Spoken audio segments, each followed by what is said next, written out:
नमस्कार, आईमा मीडिया में आपका स्वागत है। रक्षा मंत्री राजनाथ सिंह ने चीन के किंगदाओ में आयोजित शंघाई सहयोग संगठन के रक्षा मंत्रियों की बैठक में भारत की रणनीतिक स्वायत्तता और आतंकवाद के विरुद्ध अडिग रुख को दर्शाते हुए संयुक्त बयान पर हस्ताक्षर करने से इनकार कर दिया। राजनाथ सिंह ने ऐसा इसलिए किया क्योंकि आतंकवाद के प्रति चीन और पाकिस्तान का नरम रुख सामने आया है। बताया जा रहा है कि मसौदा दस्तावेज में पहलगाम में हुए हालिया आतंकी हमले का कोई उल्लेख भी नहीं था, जबकि इसमें बलूचिस्तान में आतंकवादी गतिविधियों का सीधा जिक्र किया गया था। यह भारत के लिए अस्वीकार्य था क्योंकि इससे आतंकवाद के मुद्दे पर भारत के रुख की प्रामाणिकता कमजोर पड़ती। हम आपको बता दें कि पाकिस्तान लंबे समय से भारत पर बलूचिस्तान में अलगाववाद आंदोलन को समर्थन देने का आरोप लगाता रहा है, जिन्हें भारत ने बार बार खारिज किया। राजनाथ सिंह के इस फैसले के बाद संगठन ने अतः साझा बयान जारी नहीं करने का फैसला लिया क्योंकि आतंकवाद पर मतभेद सुलझ नहीं सके।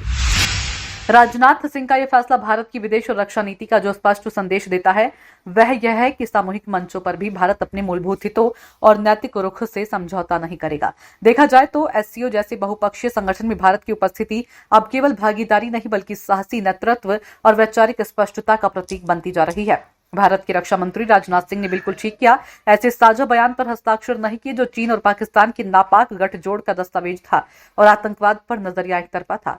सीमा पार आतंकवाद पर भारत के नजरिए को नकारा नहीं जा सकता। शंघाई सहयोग संगठन किसी का निजी संगठन नहीं है।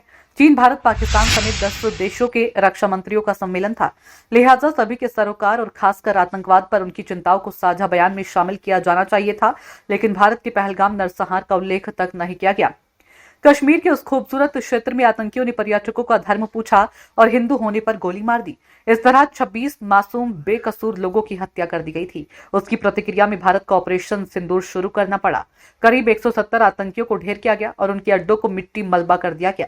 यदि एससीओ आतंकवाद पर कुछ टिप्पणी करना चाहता था, आतंकवाद की निंदा करते हुए इसे खारिज करना चाहता था, तो साझा बयान के दस्तावेज में पहलगाम नरसंहार का जिक्र क्यों नहीं किया गया?